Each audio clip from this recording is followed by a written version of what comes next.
What's good YouTube, Ben here, welcome to the next video on the channel. Today I'm going to give you my Steel Path viable build for Felarx, so if you want to see more content like this, please don't forget to comment, like and subscribe. Please remember to hit that like button because it's really important for the algorithm. Don't forget to turn on that notification bell to be notified of all uploads and live streams, and don't forget to join me on my Twitch and my Discord. Those links are in the description below. Let's get into the video.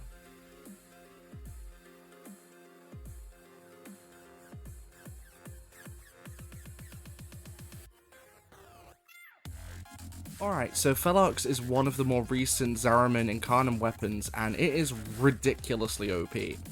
Now, before we get into the build guide, a couple of things I want to note. First things first, I'm going to say this from this point on for every Steel Path viable build I do, because I need to get the point across.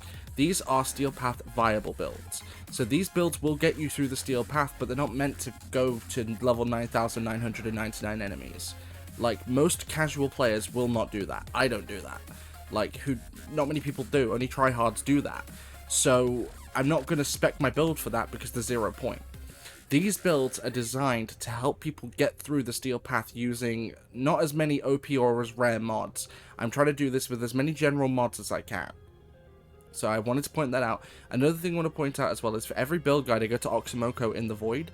The reason I do that is because Oxymoko has a bit of everything, enemies with high health, high shields and high health, and heavy armor. So it allows the weapon to show off a bit more. But let's jump into the build. So we'll go through the evolutions first because you can change these. So this is the only one you can't, which is Evolution 1. This is what gives it its Incarnum form. Evolution 2 is Frictionless Flight plus 50% projectile speed. Evolution 3 is Dual Mode Chamber. Reload toggles the weapon between 100% projectile speed and 4 meters of punch through. Evolution 4 is Racking Wrath with plus 20% status chance, negative 10% critical chance. And Evolution 5 is Devastating Attrition, which is 50% chance to deal plus 2000% damage on non-critical hits. So based upon these two, we're going to be going for a status build, not a critical build. Now, I know that by default a critical build could hit higher. My problem is, even with, so you can change the evolution on this one to plus 10 critical chance. My problem is, even with that on, and with critical deceleration on, you get to at most 60%. And whilst that's not bad, it's not exactly what I call consistent. To get the most consistent damage on this, I'm going for way more raw power, which is, of course, status, because statuses are raw damage mixed in with devastating attrition, which can, more often than not, deal high damage. Not to mention, this thing already does an insane amount of raw power to begin with anyway. So let's jump into the build. So, we're rocking Galvanized Savvy for plus 80% status chance and on kill plus 40% direct damage per status type, affecting the target for up to 20 seconds, stacks up to 2 times. Galvanized Hell for plus 110% multi-shot and on kill plus 30% multi-shot for 20 seconds, stacks up to 4 times. These two are the bread and butter damage-wise for the build. We get more multi-shot and not only a massive amount of status chance, but also direct damage per status affecting the target, which also does insane damage. We're rocking Point Blank for plus 90% damage. Now, before I get crucified in the comments over this, you can replace this with a Bane mod if you want to. Like, if you want to run Bane of Corpus or Bane of Corrupted or whatever it is you're going against, that's perfectly fine, you can go ahead and do that. The reason I personally don't is because I have the worst memory in the world. Anyone who watches this, who watches me on Twitch, would testify to that. I don't use the Bane mods because I always forget to change them. So if I end up having Bane of Grineer on and I'm going in a Corpus mission, it's not going to benefit me. So, just pointing that out, that's the reason I use it. But you can happily interchange this with a Bane mod if you want to. We're rocking Scattering Inferno for plus 60% heat and plus 60% status chance. Frigid Blast for 60% cold and 60% status chance. Vicious Spread for 90% damage plus 60% spread. Now, you would think that this would be really, really bad for this weapon, but it actually isn't. So we get a lot of damage added on. Now, the spread does eliminate a little bit of our range, but that does not matter. Because of the Incarnum evolution, it will swap the... obviously, when you evolve it, it goes from a shotgun into dual pistols. That gives you back a lot of the range you lose from this. You don't even lose that much range anyway. That's why I'm running it. Toxic Barrage for 60% toxin and 60% status chance, and Shell Shock for 60% electricity and 60% status chance. We're also rocking Vigilante Supplies in the extra slot. Now, I know what people are thinking, you're not running a critical build, why are you running it? I'm running it because of the Convert Ammo ability. That's all. I'm not running it for the crits, I'm running it for converting ammo.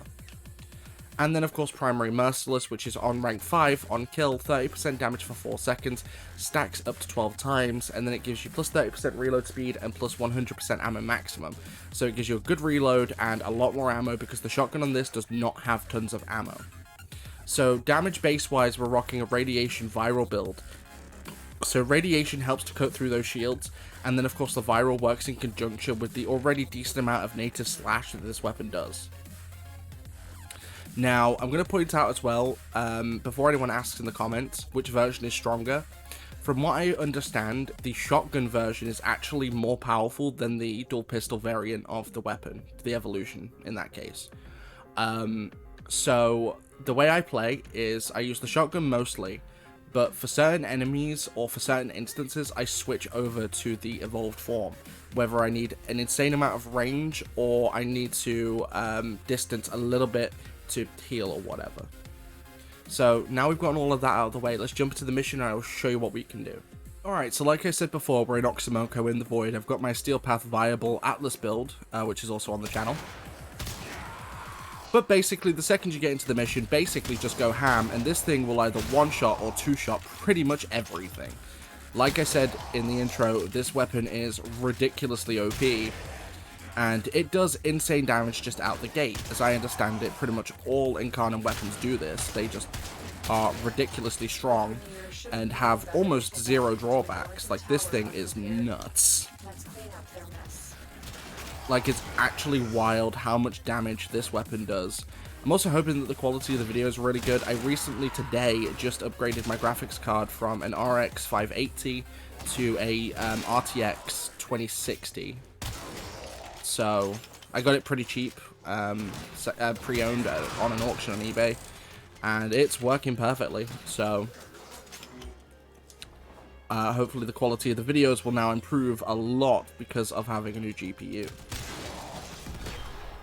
Because anyone who runs an AMD GPU knows that the AMD encoder is absolute garbage, so although AMD CPUs are still top-notch, I love them. Anyway, going a bit off topic. So this weapon does a massive amount of damage. I'm going to quickly switch to the evolved form. You don't need to get the meter full to do so, but it will obviously drain faster if you don't. So, but just to show you that even the evolved form is still OP. Like, you will literally one-shot or two-shot almost everything. In fact, the only enemies here that can live more than 2 shots normally, of course, the Acolyte. The Acolyte will take a few more than 2. And then maybe some of the heavy armored Corpus units. I think one of them took 3 shots to get rid of at one time. But that's basically it. Like, you will literally just destroy everything. This weapon is so freaking good. It reminds me of when New War came out. I did my build for Nataruk on the same day because I didn't even need to form of the thing. And oh my god, like, this weapon is just as strong. It literally just gets rid of everything. Like, I love the DE recently have been releasing weapons that are just innately this powerful.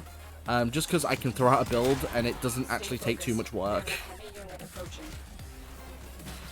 Like, it doesn't actually take out much in the way of any work for me to do, so it's nice.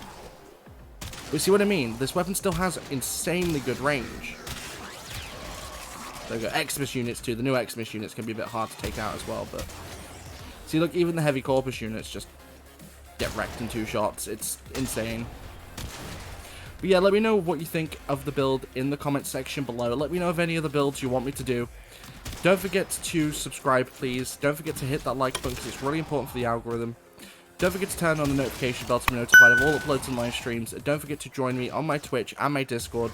Those links are in the description below, and I will see you guys next time.